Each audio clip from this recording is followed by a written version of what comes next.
Well, joining us now, Ambassador Jawed Ashraf, somebody who's been tracking all of the developments very, very closely. We'll go through all of the key points and developments which have taken place today. Thanks, sir, very much for being with us. I think first up, the question that needs to be asked is this step of asking all Pakistani nationals to leave our country. In your mind, is this perhaps the most extreme step India has taken against Pakistani nationals in the last several decades? Vishnu, first of all, let me say that, there's no words that can actually comprehend or fully explain or reflect the absolute barbarity and the heinousness of this terrorist attack. We've seen many different kinds of terrorist attacks in India, including in Jammu and Kashmir. But this one on defenseless civilians, identified in the most crass manner by their religion and shot so brutally in front of family members and friends, is beyond any level of barbarity, any level of humanity that you can imagine. So the reactions in the country are completely understandable. There are no words that are enough to condemn this in the strongest possible terms. So therefore, some of the reaction that you will see, including the one that you mentioned, is a reflection of a very deep emotional response on this grave tragedy and of this brutal attack.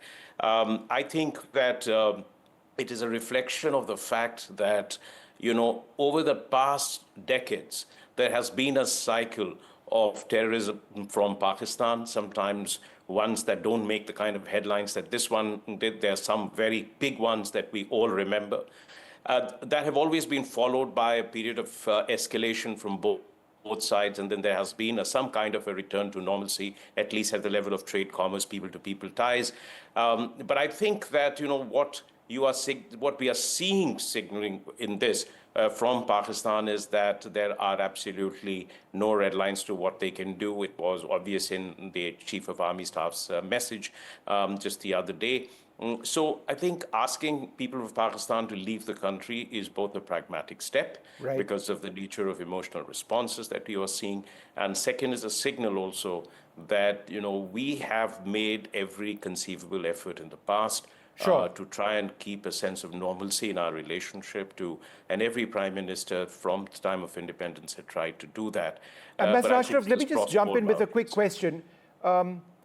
If you look at what Pakistan has done, they've put aside, at least on hold, all bilateral agreements between India and Pakistan, and that includes the Simla Agreement signed in 1972. It was the Simla Agreement which, besides anything else, introduced the existence of the line of control which replaced the ceasefire line. If Pakistan doesn't But I think, Vishnu, I think they have systematically, consistently violated the Simla Agreement. I think, they have had absolutely no regard for any agreements that they have signed. Pakistan is the kind of a state which will happily enter into an agreement and simply violate it the very next day. So if you look at the provisions of Simla Agreement, tell me which ones are the ones that they have actually honored. They have never respected the territorial integrity and sovereignty of the country. They have never, ever accepted the method of peaceful resolution. They've never accepted bilateral resolution. Every moment, every year, you see them trying to invoke the UN and the international, countries to come and mediate this. So I think that this is just a symbolic message that they are sending to us. We, over the past, since now, 50 years, have every reason to believe that Simla Agreement has only existed on a piece of paper. So Pakistan saying that, look, this line of control, effectively, we don't recognize it anymore. Have they ever really respected the line of control? No, they haven't. If they're doing terrorist attacks across the LOC, they aren't. I'm just trying to understand, is them saying this, I understand the point you're making, but legally and otherwise, it makes no difference. That's what you're trying to say, right? Yeah, absolutely. And I think that, and in our position is always been that the whole of Jammu and Kashmir, the entire state of Jammu and Kashmir, is an integral part of India. And that position is not changed through the Simla Agreement, recognizing the existence of line of control. So the point I'm making here is that we have tried to respect the LOC time and again. They have not. And you have seen that happen time and again, including during in '84. You've seen that subsequently all the way to Kargil, and at repeated efforts to change the status quo on the ground. So for them to say this is posturing, it is to reflect a sense of alarm, create a sense of alarm in the international community, and in a sense mobilize the domestic public opinion. And I should add over here that, you know, every time the Pakistan military feels a sense of pressure, internal pressure, it is because of their failures in Balochistan, of the kind of terrorist attacks that they are facing, the problems they have on the northern front with Afghanistan, a country they thought was a strategic depth for them, and a regime that they actually try to nurture. Is they're facing problems with them. They have differences with the civilian leadership. They have not been able to, in a sense, pacify Imran Khan.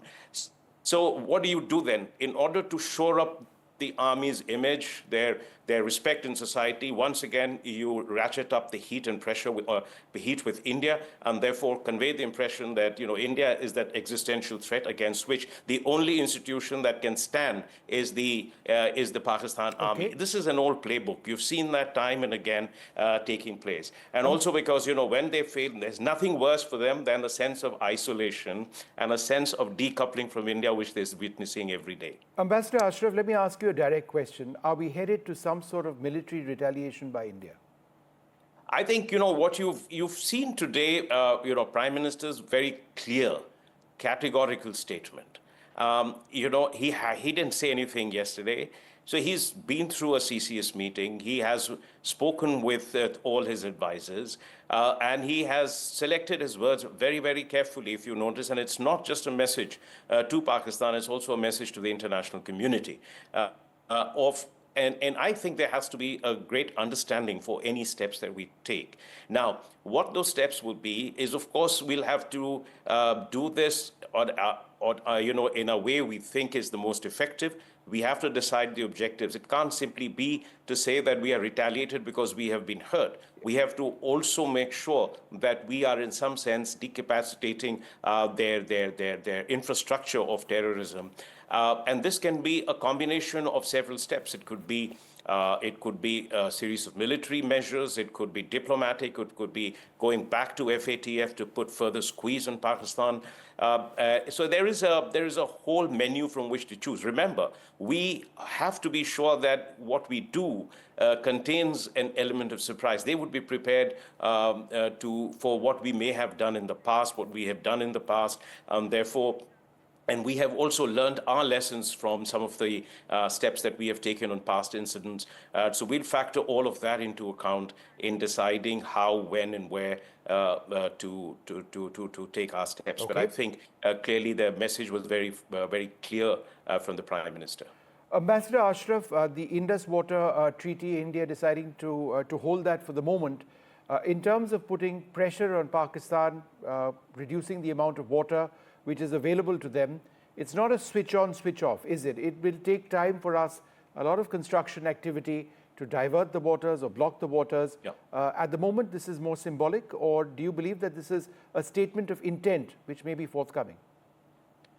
I think, you know, what you've said is right, that, see, this is once again a measure which indicates that, you know, there is no semblance of normal relationship that Pakistan wants to maintain in this with India.